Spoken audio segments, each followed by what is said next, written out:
Chapter 12. Make your desires subconscious.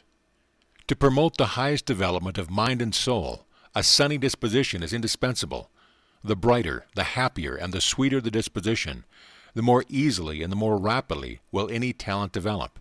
And it is a literal truth that a sunny disposition is to the talents of the mind what a sunny day is to the flowers of the field. Every form of disposition comes from the subconsciousness, be it sweet or otherwise, but the undesirable may be removed completely, and the sweetest and brightest disposition imaginable be permanently established, by daily impressing upon the subconscious your most perfect idea of a sweet and wholesome nature. As the sweetness of human nature develops, all undesirable feelings and dispositions will disappear. No thought, therefore, should be given to the elimination of perverse characteristics, but the whole of attention should be concentrated upon the development of the wholesome, the sweet, and the beautiful. When there is a tendency to feel out of sorts, turn attention upon the finer side of your nature, the subconsciousness, and think deeply, strongly and feeling of joy, brightness, kindness, amiableness, cheerfulness, sweetness, and loveliness. Try to enter into the very life of these states and feel that your entire nature is being recreated in the image and likeness of all that is sweet and beautiful. To permit yourself to feel surly whenever there is a tendency to feel that way is to impress the subconsciousness with such a state of mind, and the subconsciousness will respond by giving your nature a stronger tendency to feel surly and out of sorts at the least provocation. The first indication of ill feeling in any shape or form should be counteracted at once by immediately directing the subconsciousness to give expression to the sweet, the wholesome, and the beautiful. It is not only the privilege of every mind to attain greatness, but no mind is doing justice to the self that is not doing its utmost to develop greatness. And since a sunny disposition is absolutely necessary to the steady development of ability, talent, and genius, neither time nor effort should be spared in recreating the subconsciousness so completely that every part of its vast domain is permeated through and through with the highest order of human sweetness and mental sunshine. To recreate the subconscious mentality in the likeness of higher ideals, every impression given to the subconscious should have soul. It is the conscious realization of soul that gives quality, worth, and superiority to everything that appears in human life. The reason being that the soul is superiority, and that everything gains superiority that comes in conscious touch with the soul. To feel soul is to feel the life of real worth, and to impress that feeling upon the subconscious will causes the subconsciousness to give real worth to every part of the personality. The subconsciousness should be directed daily to give worth and superiority to the entire being of man, and this it positively can do. The great within should be directed to work for greater things, and when every impression is impressed in the feeling of the soul, every impression will cause the within to unfold, develop, and give expression to greater things. All greatness comes from the awakening of the great power within. To awaken the great within is to feel greatness, and to be filled with the power that 15 greatnesses, the power that will invariably produce greatness. Ability, talent, and genius of the highest order must inevitably follow the development of the great within. Likewise the strong mind, the invincible character, and the beautiful soul. Every faculty increases in power, capacity, and quality as its subconscious side is being developed. And this subconscious side may be developed by concentrated attention upon the interior, finer essence of that faculty, while the most perfect idea or conception of that faculty is held in mind. The development of the subconscious side of the entire personality will increase the drawing power of that personality, the power that attracts both directly and indirectly whatever the mind may desire. This power is the result of subconscious action, and therefore increases, both in volume and in natural attraction, as a greater measure of the within is awakened. There are many personalities that are strong, but that do not attract, while there are many others that lack in power, but that are very attractive in proportion to the power they do possess. The cause of the former condition is an awakened subconscious life that does not receive free and orderly expression. The cause of the latter condition is limited subconscious life that is not disturbed nor hindered in its expression. To steadily increase subconscious action and give that action a well-poised expression will cause the personality to become practically irresistible in its power of attraction. The drawing power of the subconsciousness lies in its ability not only to give extraordinary power to the personality, but also to produce ideas that draw, plans that draw, methods that draw, and systems that draw. It is not only ideas, but the way these ideas are arranged that determines results. And it is not only high-class work, but the way that work is presented that determines the measure of success. The best ideas may be ignored completely by the world, and the best work may have to be abandoned through the lack of appreciation, and the subconscious life that is expressed through those ideas or efforts is at fault. Direct the subconsciousness not only to give you the best ideas, the best plans, and the best methods, but also direct the subconsciousness to give the proper expression to those ideas and methods. When the proper expression is made and attention of the world will be attracted, your ideas will be understood, the real worth of your work will be appreciated, and your efforts will be in constant demand. The subconsciousness can work out the best ideas and create the best expression of those ideas. It can give the power and the ability to do greater things, and can give your work that mysterious something that will attract both the attention and the appreciation of the world.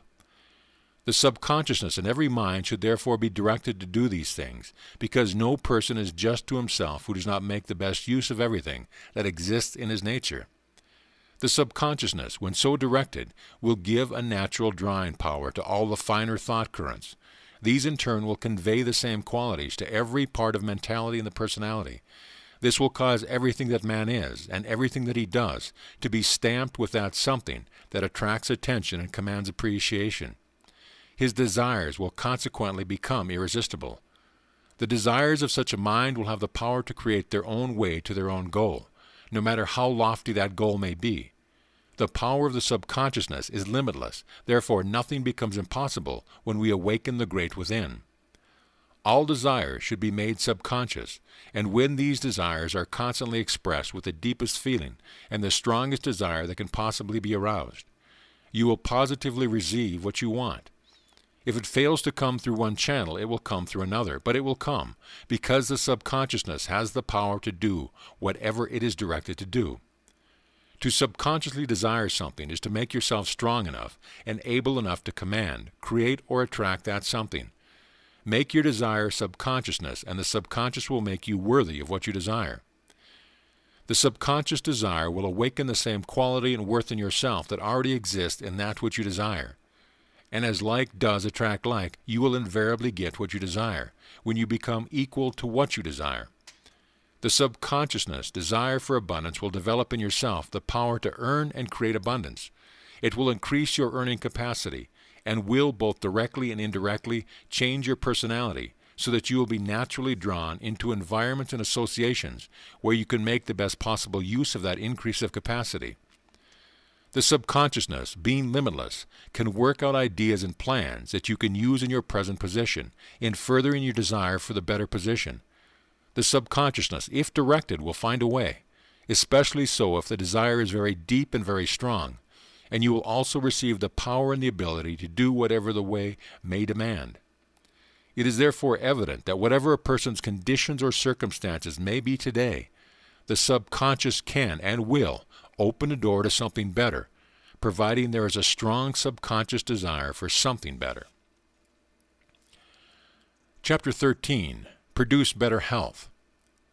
To awaken the great within is to awaken to a universe of higher attainments, great achievements, and far more reaching possibilities than one has ever dreamed of before. It is to enter the world where every desire will be granted, every aspiration realized, and every ideal fulfilled. To promote this awakening, direct the subconsciousness to give its best to every thought and every action.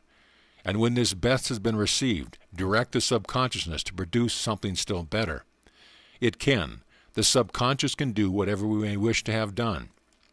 Every condition that appears in the body, be it favorable or otherwise, comes either directly or indirectly from the subconsciousness. That is, it may be the direct effect of a corresponding subconscious cause, or it may be the effect of external causes that were permitted to act upon the body because the true subconscious expression was absent. No external cause can produce disease in the body so long as the subconsciousness is giving a full expression of perfect health. And no curative agent from the without can restore health in the body so long as the subconscious is given expression to diseased conditions. The majority of physical ills can be cured by nature when the subconsciousness ceases to give expression to weakening and disease-producing conditions. and all diseases can be permanently removed by training the subconsciousness to give a full and constant expression of health. Personal and physical conditions are effects. They are caused either directly or indirectly by the subconsciousness. Therefore, any condition desired in the personality may be produced through the proper direction of the subconscious. To direct the subconsciousness to produce perfect health, the first essential is to gain a clear conscious realization of the state of perfect health, and the second essential is to permeate the subconsciousness with this realization. The subconscious mind is a deeper and finer state of mental life that exists within every atom of the human system. It is another mental world, so to speak, and is so immense that the ordinary conscious mind is mere insignificance in comparison, but obeys perfectly the directions of the conscious mind, and having limitless power in every part of the body, can readily banish any disease when properly directed to do so. To impress the subconscious, attention should be concentrated upon this superior mental world, and all thought should be gradually refined until one can feel that the conscious thought has been completely transformed into the spiritual fineness of the subconscious thought. The subconsciousness may be reached most directly by concentrating upon the brain center, though attention must not be fixed upon the physical brain, but upon the finer mental life that permeates the physical brain. All general directions given to the subconscious should be given through the brain center, but for the curing of physical ailments, attention should be concentrated upon the subconscious mentality that permeates the organ, muscle, or nerve where the ailment is located.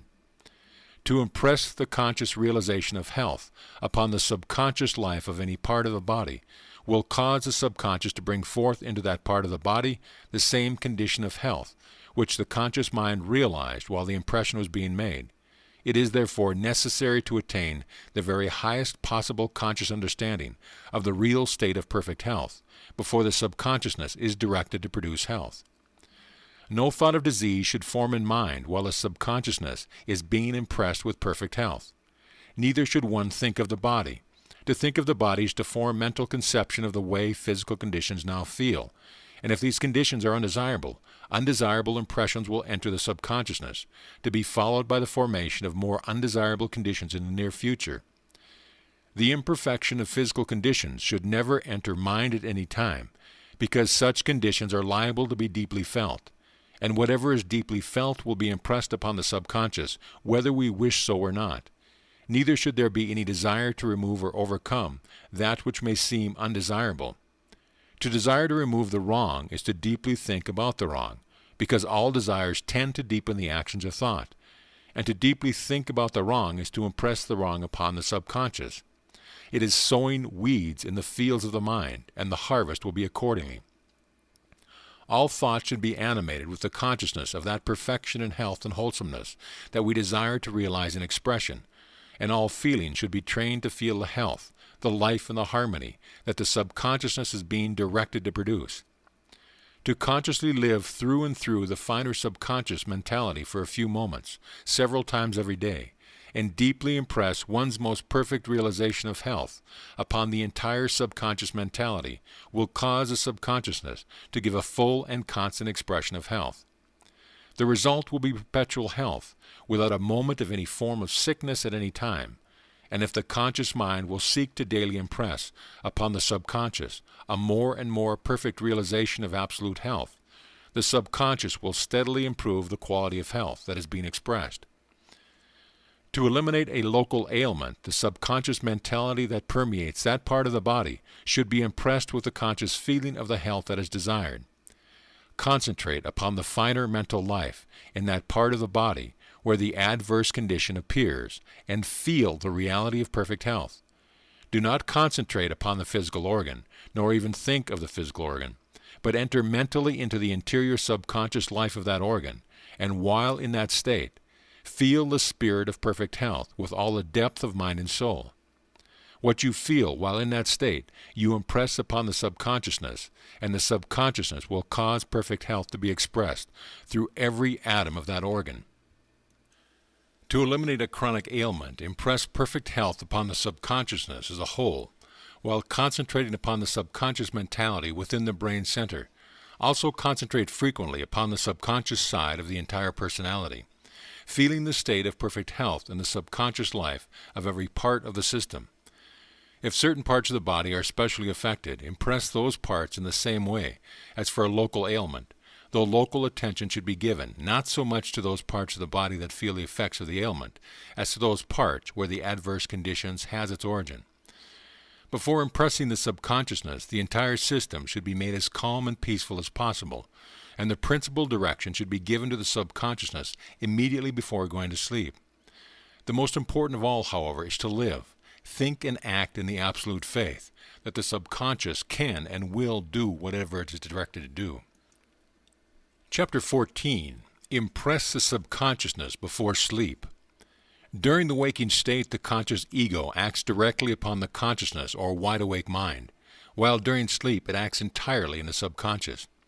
When we go to sleep, all the principal thoughts, desires, intentions, tendencies, feelings, and ideas that have formed during the day are taken into the subconscious.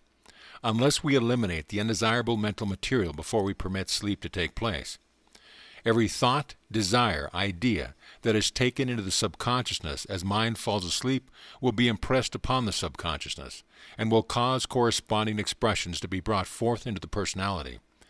To eliminate all undesirable thoughts and feelings from mind before going to sleep is therefore extremely important. Before going to sleep, the conscious mind should be thoroughly cleansed from everything that one does not care to reproduce or perpetuate, and the subconscious should be given definite directions as to what should be developed, reproduced, and expressed. The hours of sleep may be employed in the development of anything we may have in view, because whatever we impress upon mind when we go to sleep will enter the subconscious and will cause the within to give expression to those effects that we desire to secure in the without. Before going to sleep, the subconscious should be given full directions as to what it is to be done in the near future, and the exact time for each particular action should be specified as far as possible. In the meantime, the subconscious will work out the best plans, methods, and ideas, and provide the added understanding, insight, and power required to apply those plans in the most effective manner. When the subconsciousness is properly directed in this way, the results from future actions may be increased to a degree that will frequently be remarkable, and as much produce more, these results will follow the law of perpetual increase. During the waking state, the mind forms a definite conception of everything that is given real, conscious attention. These conceptions individualize themselves into ideas, and as mind goes to sleep, all these ideas are taken into the subconscious. Therefore, what the subconsciousness is given to work out and develop during sleep will depend upon what we think about during the day, and what we give the subconscious to develop and express will determine what character, mentality, and personality are to be. The subconsciousness makes us what we are in every respect, but what the subconscious is to make will depend upon what our thoughts, feelings, and desires may direct. The more we think during the day, providing our thoughts has quality, the more good seeds we shall place in the garden of the mind during sleep, and the greater will be the quality and quantity of the coming harvest. The stronger our desires for wisdom, power, attainments, and achievements during the waking state, the more thoroughly will the subconscious work for those things during sleep. The subconscious can provide all the essentials required for the highest attainment and the greatest achievements and will to do so if directed. The subconscious works during sleep and works to develop the ideas and the desires that the conscious mind brought forth into the subconscious while falling asleep. But the subconscious will give the same attention to ideas and desires that are detrimental, just as rich soil will apply the same productiveness to the weed as to the sower. It is therefore wisdom to sow good seeds only, to eliminate all undesirable thought, ideas, and feelings before sleep begins. The habit of going to sleep every night with all sorts of thoughts in mind is the principal cause of the continuous mingling of good and evil in the life of the average person. The troubles and the worries of the day are taken into the subconscious at night, along with those thoughts and feelings that have better things in view, and the subconscious frequently continues to work for good things on the one hand, and for more troubles and worries on the other. It is the truth that any person may emancipate himself completely from all the ills of perverted life by refusing absolutely to permit a single undesirable thought, feeling, or desire to enter the subconscious. To prevent the wrong from entering the subconscious, we must, during the waking state, never think with feeling of that which is evil, imperfect, or wrong, and before going to sleep, the conscious mind must be cleansed completely from every undesirable thought or impression that may have entered unconsciously during the day. The imperfect will not impress itself on the subconscious during the waking state unless we think about it in deep feeling. But everything that is in the conscious mind when we go to sleep will enter the subconscious and produce fruit after its kind. To cleanse the conscious mind before going to sleep, enter a state of perfect mental poise. Be still in the deepest sense of the term. Forget what you do not wish to retain by entering into the very life and essence of that which you desire to awaken, unfold, and develop. Then concentrate upon the subconsciousness with the deepest possible feeling and the strongest possible desire. What you wish to remove from mind may be removed by directing the subconscious to create and express the opposite, though no thought should be given to that which is not to be retained. When you know what you wish to remove, forget it by giving your entire subconscious attention to that which you wish to create and realize instead. To carry into the subconscious those ideas that we wish to develop is not all that is necessary, however, as we go to sleep. The subconscious should be given the best possible conditions in which to work. The subconscious is in close touch with all the functions of the body, as well as the actions of the mind. Therefore, the entire system must be in harmony and order before sleep begins, or subconscious action will be confused and misdirected. Before going to sleep, the body should be in harmony, the mind in peace, and the entire personality relaxed. The circulation should be even, and no part should be too warm nor too cold. Digestion should be practically finished, and there should be nothing in the system that might disturb any of the functions during sleep. When physical functions are disturbing during sleep, the conscious ego is drawn back to the outer mind, either fully or in part, and its work in the subconsciousness is interrupted. Such interruptions usually misdirect the subconscious actions to such an extent that the very opposite results to that which were intended are produced. This explains why such detrimental results are frequently secured, even when our intentions were the best and our plans carried out with the greatest of care. It also proves that the entire system must be kept in order if every action, conscious or subconscious, is to produce the results desired. Chapter 15. Sleeping on Difficult Problems. When the conscious ego, which is you yourself, enters the subconscious during sleep, there are two objects in view. The first object is to carry into the subconsciousness the new ideas that have formed during the day, and the second object is to recharge the system with life, power, and energy. The subconsciousness supplies the life and energy that is required to perpetuate the existence of the mentality and the personality. But to receive this energy, the conscious ego must enter the subconscious and should remain there uninterruptedly for 6 or 7 out of every 20 hours to secure the full measure of power. When sleep is interrupted, the personality does not receive as much life as may be required to keep the system in the fullest and most perfect action. Personal efforts will, therefore, become inferior. When all the conditions are provided for properly recuperating and recharging the system during sleep, and the subconsciousness is directed to steady increase the supply of power, the personality will become stronger and more vigorous from year to year. Instead of going down to weakness and age, the personality will go on to greater strength, greater capacity, greater ability, and the greater power the longer you live. To go to sleep properly is to wake up feeling refreshed, but to go to sleep with all sorts of impressions in the mind and all sorts of conditions in the body is to wake up feeling stupid and depressed. To enter the subconscious with adverse impressions is to return to consciousness with similar conditions. Like causes always produce like effects. To aid the mind in purifying itself before going to sleep, attention should be concentrated on the purest purity of the highest worth that can possibly be imagined. And to place the entire system in a state of peace, concentrate the thought of peace upon the brain center, while gently drawing all the finer forces of mind towards that center. To think with feeling of the finer forces of mind during this process will produce immediate results.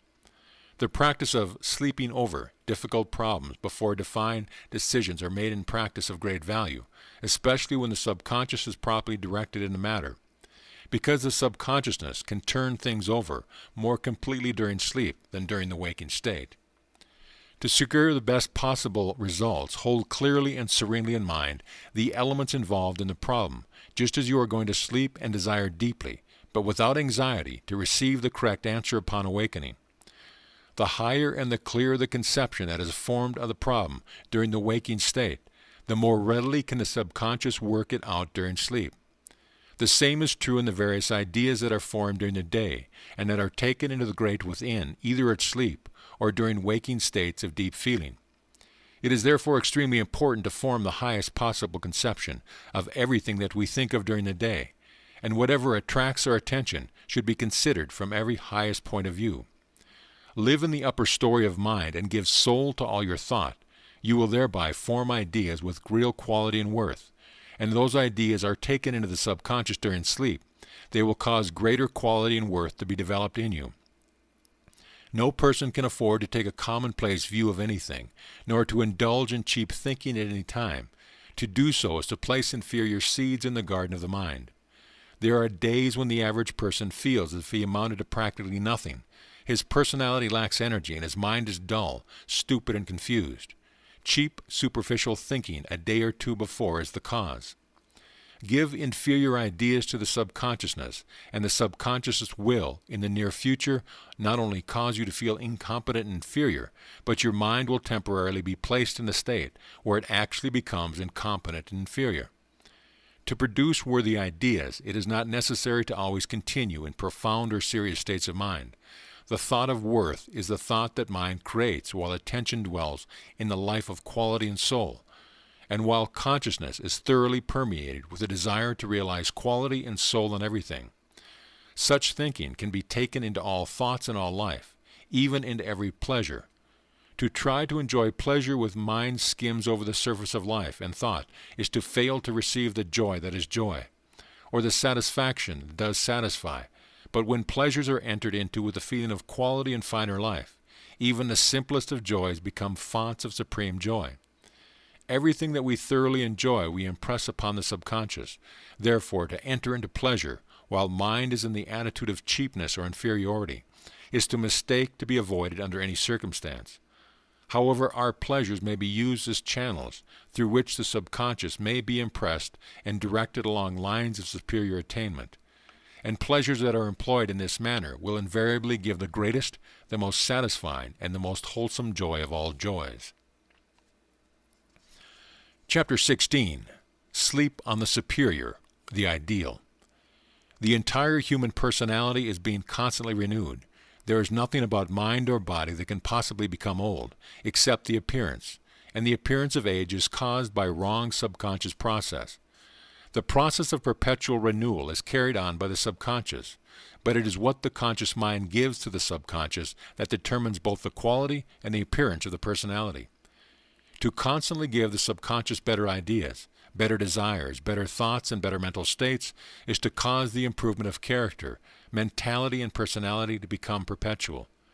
To provide better material for the subconsciousness, the conscious mind, before going to sleep, should eliminate everything but those ideas, thoughts, and desires that have quality and worth, and every effort should be made during the waking state to form the most superior ideas possible on every subject with which the mind may come into contact.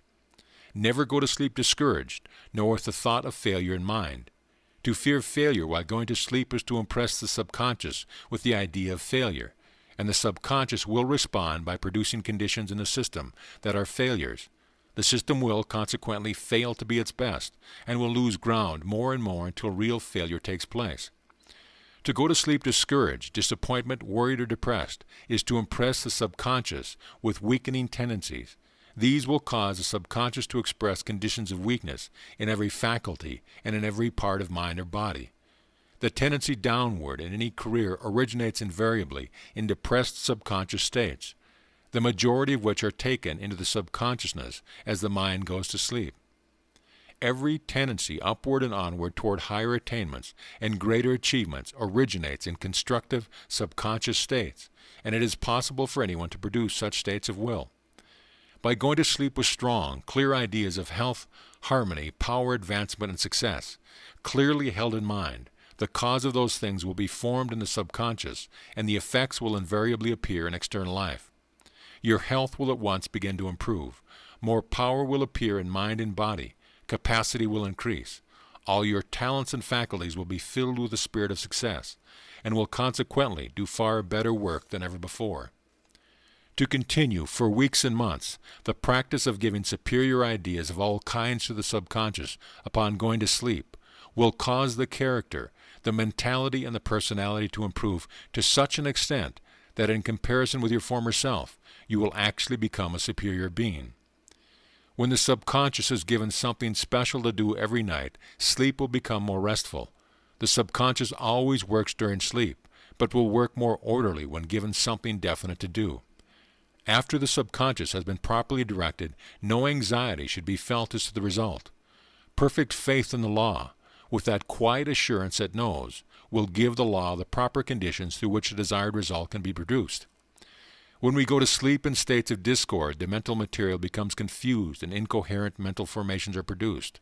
These are sometimes remembered as disagreeable dreams.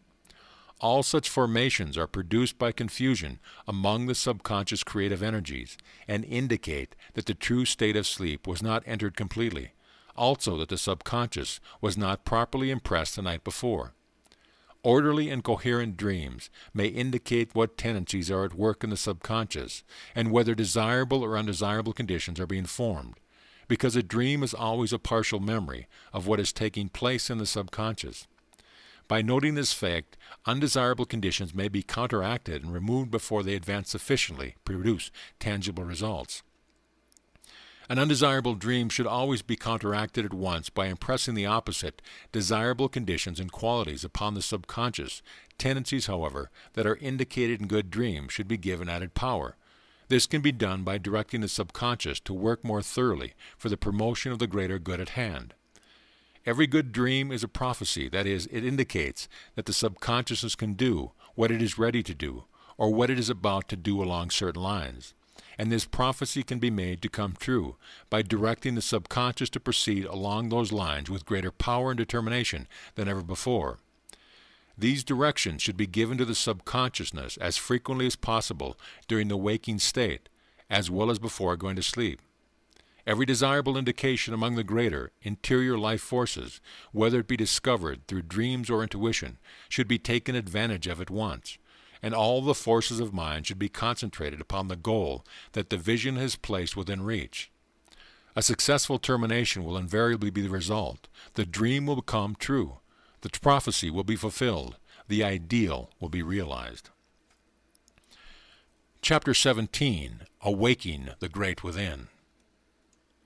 The subconscious mind is not a second mind. To think so is to place an artificial barrier between the outer person and the limitless within. There is but one mind. The outer phase is the consciousness of the objective. The inner phase is the subconscious or the subjective. The subconscious is within the conscious, and being unlimited, both in power and in possibility, is approximately termed the Great Within. To awaken the Great Within is to bring into action the powers and the possibilities that are latent in the subconscious, and since the powers of the within are limitless, and its possibilities numberless, this awakening may be promoted indefinitely, increasing without end the worth and the greatness of man. The awakening of the Great Within is promoted directly through a perpetual increase of conscious action upon the subconsciousness, and the power of the conscious mind to act upon the subconscious will increase in proportion to the practical use that is made of every added expression that appears from within. The fact that the within is limitless, and the fact that the greatness of the within can be brought forth into expression in greater and greater measure through the proper action of the conscious mind upon the subconscious proves conclusively that man may become as great as may desire to be, and that his ability, his talent, and his genius may be developed, not only to the most remarkable degree, but to any degree.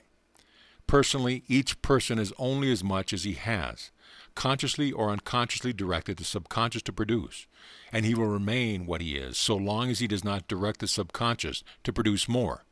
But he may become more, as much more as his highest aspiration can picture, by awakening the Great Within. To train the conscious mind to act upon the subconsciousness with the greatest efficiency, a clear idea of how the two phases of mind are related to each other becomes necessary, and this idea is readily understood when we realize the mind is an immense sea of soul forces, all of which move in circles and spirals. The circumference of each circle is acted upon by the conscious ego during the waking state. Therefore the sum total of all the circumference of all the mental circles may be termed the outer mind, the objective mind, the conscious mind, the wide-awake mind. During sleep, the conscious ego withdraws from the circumference of the mental circles and enters the mental field within, that is, the subconscious. While the mind is in a state of deep feeling, the conscious ego acts partly upon the conscious side of mind and partly upon the subconscious. It is possible, therefore, while in that state, to impress upon the subconscious what we think or feel in the conscious. To secure the best and the largest results from every mental action, the conscious ego should, during the waking state, act constantly both upon the conscious and the subconscious.